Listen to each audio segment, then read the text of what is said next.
പരിശുദ്ധാത്മാവേ എന്നിൽ വന്നു നിറയണമേ. പരിശുദ്ധാത്മാവേ കൃപ ചൊരിയണമേ. പരിശുദ്ധാത്മാവേ ശക്തി പകരണമേ. പരിശുദ്ധാത്മാവേ കൃപ ചൊരിയണമേ.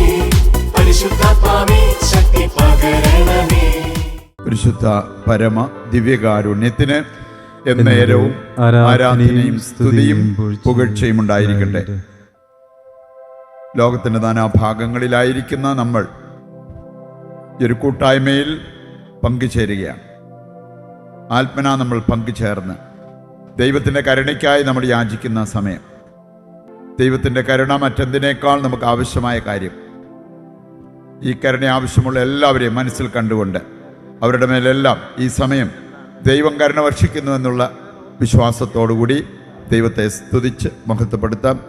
യേശുവേ നന്ദി, ഹല്ലേലൂയ ഹല്ലേലൂയ. കർത്താവേ, ഞങ്ങളൊന്ന് ഏറെ സ്തുതിക്കുകയും ആരാധിക്കുകയും ചെയ്യുന്നു.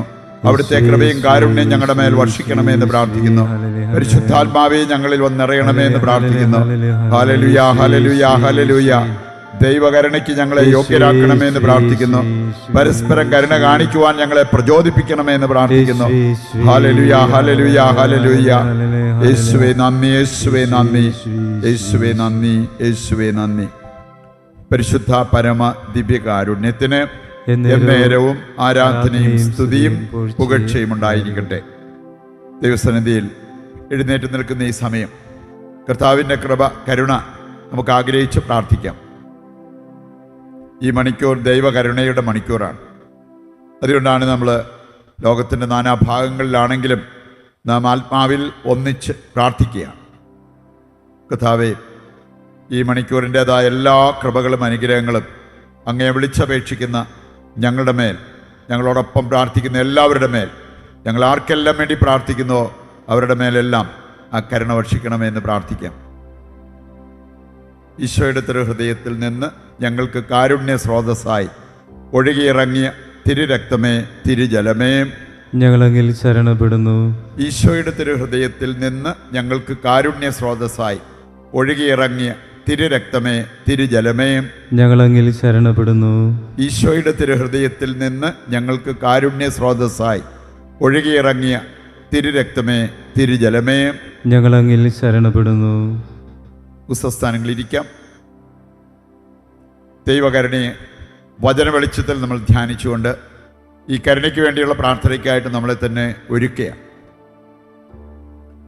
ബൈബിളിലൂടെ കടന്നു പോകുമ്പോൾ, സഭയുടെ പഠനങ്ങൾ എടുക്കുമ്പോൾ നമുക്ക് മനസ്സിലാക്കാവുന്ന ഒരു കാര്യമാണ്, നമ്മൾ എടുക്കാനും കൊടുക്കാനും നമുക്ക് സാധിക്കേണ്ട ചില കാര്യങ്ങളെക്കുറിച്ച് വചനം വ്യക്തമായിട്ട് നമ്മളെ പഠിപ്പിക്കുന്നു. അതിലൊന്നാണ് അറിവ്. അറിവ് നമ്മൾ സമ്പാദിക്കണം, അറിവ് നുകരണം, ഒപ്പം അത് മറ്റുള്ളവർക്ക് പകർന്നു കൊടുക്കണം. അറിവുള്ളവർക്കേ മറ്റുള്ളവർക്ക് അറിവ് പകർന്നു കൊടുക്കാൻ പറ്റത്തുള്ളൂ. അതുകൊണ്ട് തന്നെ ദൈവത്തെക്കുറിച്ചുള്ള അറിവ്, ദൈവ കരുണയെക്കുറിച്ചുള്ള അറിവ് നമുക്ക് വളരെ ആവശ്യമായ ഒരു കാര്യമാണ്. അത് നമ്മളിങ്ങനെ തേടിക്കൊണ്ടിരിക്കണം. തേടുന്നവർക്കാണ് കണ്ടെത്താൻ പറ്റുക. നമ്മുടെ ദൈവം കാരുണ്യവാനാണ് എന്നുള്ള ആ ഒരു അറിവ് നമ്മൾ ഏറ്റെടുക്കണം. നമുക്കാണെങ്കിൽ സാധിക്കും, വളരെ പ്രധാനപ്പെട്ട ഒരറിവാണ്. നമ്മുടെ ജീവിതത്തിൽ വിജയമുണ്ടാകണമെങ്കിൽ ദൈവം അതിനായി പ്രവർത്തിക്കണം. പ്രഭാഷകൻ 10-ാം അധ്യായം 5-ാമത്തെ വചനം നമ്മളെ പഠിപ്പിക്കുന്നുണ്ട്. ശരിക്കും നമുക്ക് ജീവിത വിജയമുണ്ടാകണമെങ്കിൽ ദൈവത്തിൻ്റെ സഹായം, ദൈവത്തിൻ്റെ പ്രവർത്തനം വളരെ ആവശ്യമാണ്. 1 കൊരിന്തോസ് 3-ാം അധ്യായത്തിൻ്റെ 6-ാമത്തെ വചനം കൂടി എടുത്താൽ പൗലോസ്ലീഹ നമ്മെ പഠിപ്പിക്കുന്ന വലിയൊരു പാഠമുണ്ട്. ഞാൻ നട്ടു, അപ്പോൾ ആ വെള്ളമൊഴിച്ചു, ഒക്കെ ശരിയാണ്. പക്ഷെ വളർത്തിയത് ദൈവമാണ്. വളർച്ചയാണല്ലോ പ്രധാനപ്പെട്ടത്. പറയേണ്ടത് തന്നെ ദൈവത്തിൻ്റെ പ്രവൃത്തി, അതാണ് കൂടുതൽ പ്രധാനപ്പെട്ടത് എന്ന് തിരിച്ചറിയാൻ നാം ബാധ്യസ്ഥരാണ്. ആ ഒരു കാര്യം നമ്മുടെ ശ്രദ്ധയിൽ എപ്പോഴും ഉണ്ടായിരിക്കണം എന്നുള്ളത് ദൈവവചനം നമ്മെ പഠിപ്പിക്കുന്നൊരു കാര്യമാണ്. രണ്ടാമത്തെ കാര്യമാണ് ആനന്ദം. അതുണ്ടെങ്കിലേ നമുക്ക് മറ്റുള്ളവർക്ക് കൊടുക്കാൻ പറ്റത്തുള്ളൂ. ഇന്ന് ലോകത്തിന് വളരെ ആവശ്യമായൊരു കാര്യമാണത്. സമ്പത്ത് കുറച്ചുകൂടി ഉണ്ടാകുക, ഭക്ഷിക്കാനും പാനം ചെയ്യാനും നമുക്ക് സാഹചര്യങ്ങൾ ഉണ്ടാവുക, അതിനേക്കാൾ പ്രധാനപ്പെട്ട ഒരു കാര്യമാണ് ആനന്ദമുള്ളവരാകുക.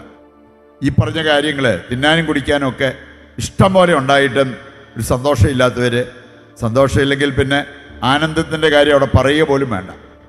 ആനന്ദത്തിൻ്റെ ഉറവിടം ദൈവമാണ്.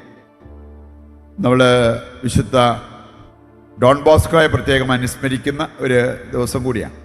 അദ്ദേഹം പഠിപ്പിച്ച ഒരു പ്രധാനപ്പെട്ട കാര്യമുണ്ട്. ശരിക്കും നമുക്ക് ആനന്ദമുണ്ടാകുന്നത് എപ്പോഴാണ്? പാപത്തിൻ്റെ മേൽ വിജയം വരിക്കുന്നവർക്കാണ് ആനന്ദമുണ്ടാവുക. നമ്മൾ പാപത്തിന് നമ്മുടെ ജീവിതം വിട്ടുകൊടുത്ത് പാപസുഖം ലക്ഷ്യമാക്കിക്കൊണ്ട് ജീവിക്കുമ്പോൾ ഈ ആനന്ദം നമുക്ക് അനുഭവിക്കാൻ സാധിച്ചെന്ന് വരത്തില്ല. പറയുണ്ട്, പാപത്തിൻ്റെ മേൽ വിജയം വരിക്കാനുള്ള ഒരു പ്രയത്നം നമ്മുടെ ഭാഗത്തു നിന്നുണ്ടാകണം. അങ്ങനെയുള്ളവർ ദൈവത്തെ അറിയും, ദൈവത്തെ അനുഭവിക്കും, ദൈവവുമായിട്ടൊരു ബന്ധം പണിതുയർത്തും. അവർക്ക് ആനന്ദം എടുക്കാനും പറ്റും, മറ്റുള്ളവർക്ക് കൊടുക്കാനും സാധിക്കും എന്നുള്ളത് നാം മനസ്സിലാക്കിയിരിക്കണം.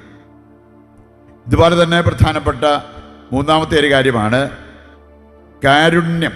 അത് എടുക്കാനും കൊടുക്കാനുമുള്ളതാണ്.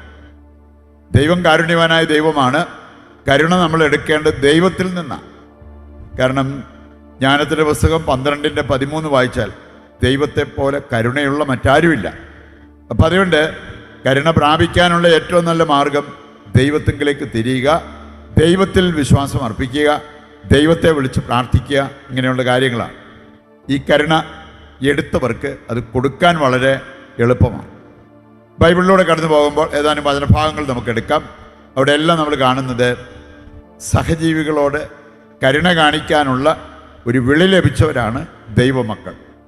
ദൈവത്തിൽ നിന്ന് നമുക്ക് കരുണ പ്രാപിക്കാൻ പറ്റും, കരുണ എടുക്കാൻ പറ്റും. അതുപോലെ തന്നെ സഹജീവികളോട് ഈ കാരുണ്യം കാണിക്കാനുള്ള ഒരു കടമ നമുക്കുണ്ട്. ഈ ഒരു കാര്യം നമ്മൾ ഒരിക്കലും വിസ്മരിക്കരുത്. അത് ഹൃദയത്തിൽ സൂക്ഷിച്ചുകൊണ്ട് അതനുസരിച്ച് നമ്മുടെ ജീവിതത്തിൽ മുന്നേറാൻ പറ്റണം. നമുക്ക് ഏതാനും വചനഭാഗങ്ങളിലൂടെ അത് മനസ്സിലാക്കാൻ പറ്റും. 4-5 വചനങ്ങൾ എടുക്കുമ്പോൾ അവിടെ പറഞ്ഞിരിക്കുന്നൊരു കാര്യമുണ്ട്. ഇംഗ്ലീഷിൽ നമ്മൾ പറയാറുള്ളൊരു കാര്യമാണ് actions speak louder than words. ഒരുപാട് നമ്മളിങ്ങനെ പറഞ്ഞു നടക്കുന്നതിനേക്കാളും അല്ലെങ്കിൽ വലിയ ബ്രഹ്മാണ്ഡന ഐഡിയ തലയ്ക്കകത്ത് കൊണ്ടു നടക്കുന്നതിനേക്കാൾ പ്രധാനപ്പെട്ട ഒരു കാര്യമാണ് പ്രവൃത്തിയിലേക്ക് അത് എത്തിക്കുക എന്നുള്ളത്. പ്രവർത്തിക്കുന്നവരെയാണ് ദൈവം ഇഷ്ടപ്പെടുന്നവരെ, അവരിലാണ് ദൈവം വിശ്വാസം അർപ്പിക്കുന്നത് എന്ന് നമ്മൾ തിരിച്ചറിയണം. മത്തായി 21:28 മുതൽ വായിക്കുമ്പോൾ അവിടെ നമ്മൾ കാണുന്ന 2 പുത്രന്മാരുടെ ഉപമ. ഇത് നമ്മെ പഠിപ്പിക്കുന്ന ഒരു കാര്യം, action speaks louder than words. ഇവിടെ നമ്മൾ കാണുന്നുണ്ട് 2 പേരിൽ ഒരാൾ പറഞ്ഞു, നീ എൻ്റെ തോട്ടത്തിൽ പോയി ജോലി ചെയ്യുക എന്ന് പറഞ്ഞപ്പോൾ അവൻ ചാടി പറഞ്ഞു, എന്നെ കൊണ്ടൊന്നും പറ്റില്ല. രണ്ടാമൻ്റെ അടുത്ത് ചെന്നപ്പോൾ അവൻ പറഞ്ഞു, ഇതാ ഞാൻ പോകുന്നു. പക്ഷെ ആദ്യത്തേവൻ അനുദപിച്ച് അവൻ പോയി അപ്പം പറഞ്ഞത് ചെയ്തു. സംസാരത്തിൽ പറ്റില്ലെന്ന് പറഞ്ഞെങ്കിലും അവൻ അനുദപിച്ചു, അവൻ്റെ മനസ്സ് മാറ്റി, അവൻ പോയി പ്രവർത്തിച്ചു. രണ്ടാമൻ വലിയ വായിൽ വർത്താനമൊക്കെ പറഞ്ഞെങ്കിലും അവനത് ചെയ്തില്ല. പറയുണ്ട്, ആരാണ് പിതാവിൻ്റെ ഇഷ്ടം നിറവേറ്റിയത് എന്നവിടെ പറഞ്ഞിട്ടുണ്ട്? ആദ്യത്തേവൻ. കാരണം അവന് ആദ്യം പറ്റിയാലെന്ന് പറഞ്ഞെങ്കിലും അനുദപിച്ച് അവൻ പിതാവ് പറഞ്ഞ കാര്യം അവൻ ചെയ്തു. പ്രവർത്തിക്കുക എന്നുള്ളത് വളരെ പ്രധാനപ്പെട്ട ഒരു കാര്യമാണ്. നമുക്ക് ബ്രഹ്മാണ്ഡന ഐഡിയ തലയെ കൊണ്ട് നടക്കാനായിട്ട് വലിയ കഷ്ടപ്പാടോ ബുദ്ധിമുട്ടോ ഒന്നും വേണമെന്നില്ല. കാണുന്ന എല്ലാവരെയും എനിക്ക് സഹായിക്കണം, പാവപ്പെട്ട എല്ലാവരെയും എനിക്ക് സഹായിക്കണം, ഇങ്ങനെയൊക്കെ വേണമെങ്കിൽ നമുക്ക് മനസ്സിൽ കൊണ്ടു നടക്കാൻ പറ്റും. തലയ്ക്കകത്ത് അങ്ങനത്തെ വലിയ ആശയം നമുക്ക് കൊണ്ടു നടക്കാൻ പറ്റും. അതിനേക്കാൾ ദൈവം ആഗ്രഹിക്കുന്നത് നീ നിൻ്റെ സാഹചര്യത്തിൽ നിന്നുകൊണ്ട് എത്ര പേരെ സഹായിക്കാൻ പറ്റിയോ അത്രയും പേരെ സഹായിച്ചോ, ഏതെല്ലാം രീതിയിൽ സഹായിക്കാൻ പറ്റുമായിരുന്നോ ആ രീതിയിലെല്ലാം സഹായിക്കാൻ പരിശ്രമിച്ചോ. അതാണ് ദൈവം നോക്കുക. പറയുണ്ട്, ഈ ഒരു വചനഭാഗം നമ്മെ ഓർമ്മിപ്പിക്കുന്നതാണ് എന്നുള്ളത് നമുക്ക് മനസ്സിലാക്കിയിരിക്കാം. മത്തായി 15:8-9 വചനങ്ങൾ വായിച്ചാൽ അവിടെ നമ്മൾ കാണുന്നുണ്ട്, കർത്താവ് പ്രാർത്ഥനയെക്കുറിച്ച് പഠിപ്പിക്കുമ്പോൾ ചുമ്മാ ഈ വാക്ചാതുരി അല്ലെങ്കിൽ വാചിക പ്രാർത്ഥന, യാന്ത്രികമായിട്ടുള്ള പ്രാർത്ഥന, ഇതൊന്നും അല്ല ദൈവത്തിന് പ്രീതികരമാകുക. അങ്ങനെ ചെയ്യുന്നവർ അവർ വ്യർത്ഥമായി എന്നെ ആരാധിക്കുന്നു എന്ന് ഈ വചനഭാഗം നമ്മളെ പഠിപ്പിക്കുന്നുണ്ട്. അതിനേക്കാൾ നമ്മുടെ ഹൃദയം കൊണ്ട് പ്രാർത്ഥിക്കുന്നവരായി മാറ്റണം. പ്രവൃത്തിയിലും സത്യത്തിലും നമ്മൾ പ്രാർത്ഥിക്കുന്നവരും ദൈവത്തെ മഹത്വപ്പെടുത്തുന്നവരുമായിട്ട് മാറണം. അതൊക്കെയാണ് ഈ വചനഭാഗം നമ്മെ ഓർമ്മിപ്പിക്കുന്നത്. യാക്കോസ്ലിയ 2-ാം അധ്യായം 17-ാമത്തെ വചനമെടുത്താൽ അവിടെ പറഞ്ഞിരിക്കുന്നത്, പ്രവൃത്തിയില്ലാതെ നമ്മൾ എത്ര വിശ്വസിച്ചാലും സംസാരിച്ചാലും അതുകൊണ്ട് ഫലമില്ല. പ്രവൃത്തിയിലേക്ക് അത് നമ്മെ നയിക്കണം. അങ്ങനെയുള്ളവരിലാണ് ദൈവം പ്രസാദിക്കുന്നത് എന്ന് നമുക്ക് കാണാൻ പറ്റും. 1 യോഹന്നാൻ 3:18 ഏതാണ്ട് ഇതേ രീതിയിൽ സംസാരിക്കുന്നത് നമുക്ക് കാണാൻ സാധിക്കും. കുഞ്ഞുമക്കളെ നമ്മൾ സ്നേഹിക്കേണ്ടത് വാക്കിലും സംസാരത്തിലുമല്ല, പ്രവൃത്തിയിലും സത്യത്തിലുമാണ്. അപ്പം അങ്ങനെയുള്ളിടത്ത് ദൈവം പ്രവർത്തിക്കും എന്നുള്ളത് നാം മനസ്സിലാക്കിയിരിക്കേണ്ട ഒരു കാര്യമാണ്. ജെറമിയ 12-ാം അധ്യായം 2-ാമത്തെ വചനം കൂടി എടുത്താൽ ദൈവം ഇസ്രായേൽക്കാരെ കുറ്റപ്പെടുത്തി സംസാരിക്കുന്നത് കാണാൻ പറ്റും. എൻ്റെ കാരണം ഇതാണ്, അവൻ പറഞ്ഞത്, അവരുടെ നാവിൽ ഞാനുണ്ട്, ഹൃദയത്തിൽ ഞാനില്ല എന്ന് പറഞ്ഞാൽ അവർ ഒരുപാട് സംസാരിക്കുന്നവരാണ്, എന്നെ വേണമെങ്കിൽ പൊക്കി പറയുന്നവരൊക്കെയാണ്, പക്ഷെ അവരുടെ ഹൃദയത്തിൽ എനിക്ക് സ്ഥാനമില്ല. ഇതെല്ലാം സൂചിപ്പിക്കുന്നത് നമ്മുടെ സംസാരത്തേക്കാൾ നമ്മുടെ പ്രവൃത്തി ദൈവം വിലമതിക്കുന്നു എന്നുള്ള ആ ഒരു യാഥാർത്ഥ്യമാണ്.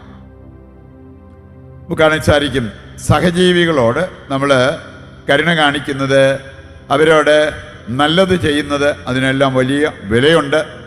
അതിൻ്റെ വെളിച്ചത്തിലായിരിക്കും നമ്മുടെ വിധി നിർണയിക്കപ്പെടുക എന്നുള്ളത് ദൈവവചനം നമ്മെ ഓർമ്മിപ്പിക്കുന്ന കാര്യമാണ്.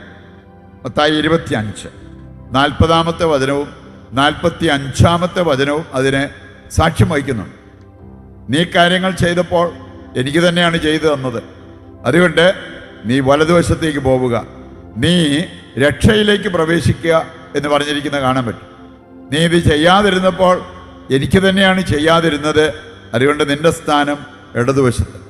അപ്പം അതുകൊണ്ട് നമ്മുടെ സ്വർഗത്തിലേക്കോ നരകത്തിലേക്കോ എന്നുള്ള ആ ഒരു വിധി നിർണയിക്കപ്പെടുന്നത് ഇതിൻ്റെ വെളിച്ചത്തിലാണ് എന്നുള്ളത് ദൈവവചനം നമ്മെ കൃത്യം ഓർമ്മിപ്പിക്കുന്ന ഒരു കാര്യമാണ്. യാക്കോസ്ലിയ 2-ാം അധ്യായം 13-ാമത്തെ വചനവും ഈ കാര്യം വ്യക്തമാക്കുന്നുണ്ട്. അവിടെ പറഞ്ഞിരിക്കുന്നത്, കാരുണ്യം കാണിക്കുന്നവരുടെ മേൽ കാരുണ്യപൂർവമായ ഒരു വിധി ഉണ്ടാകും. നമ്മൾ മറ്റുള്ളവരുടെ കരുണ കാണിച്ചാൽ, അവരുടെ തെറ്റുകൾ ക്ഷമിച്ചാൽ, അങ്ങനെയുള്ള കാര്യങ്ങളൊക്കെ നമ്മൾ ചെയ്തു കഴിഞ്ഞാൽ ദൈവം നമ്മളോട് കരുണ കാണിക്കും എന്നുള്ളത് നാം തിരിച്ചറിയേണ്ട ഒരു കാര്യമാണ്. കാരുണ്യരഹിതമായിട്ടാണ് പ്രവർത്തിക്കുന്നതെങ്കിലോ, കാരുണ്യരഹിതമായിട്ടാണ് നമ്മൾ സംസാരിക്കുന്നതെങ്കിലോ, മറ്റുള്ളവരെ വിധിക്കുന്നതെങ്കിലോ, അപ്രകാരമുള്ള ഒരു വിധി നമുക്ക് ഉണ്ടാകും. അങ്ങനെ ഒരു കാര്യത്തെ നമ്മൾ നേരിടേണ്ടി വരും എന്നുള്ളത് ഈ വചനഭാഗം നമ്മെ ഓർമ്മിപ്പിക്കുന്ന കാര്യമാണ്. ഈ സന്ദേശം ഹൃദയത്തിലേക്ക് നമുക്ക് ഏറ്റെടുക്കാം.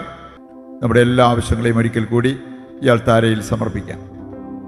നമ്മുടെ എല്ലാ ആവശ്യങ്ങളെയും സ്വർഗത്തിലേക്ക് ഉയർത്തി താഴ്ന്ന സ്ഥലത്തിൽ കർത്താവിനെ സ്തുതിച്ചുകൊണ്ട് ദിവ്യകാരുണ്യത്തിൻ്റെ ആശീർവാദം നമുക്ക് ഏറ്റെടുക്കാം. യേശുവേ നന്ദി, ഹല്ലേലൂയ ഹല്ലേലൂയ. യേശുവേ ആരാധന, യേശുവേ ആരാധന, യേശുവേ ആരാധന. കർത്താവേ, ഞങ്ങളെ അനുഗ്രഹിക്കണമേ. അവിടുത്തെ കരുണയും കൃപയും ഞങ്ങളുടെ മേലും ഞങ്ങളുടെ കുടുംബത്തിൻ്റെ മേലും ലോകം മുഴുവൻ്റെ മേലും വർഷിക്കണമേ എന്ന് പ്രാർത്ഥിക്കുന്നു. Hallelujah hallelujah.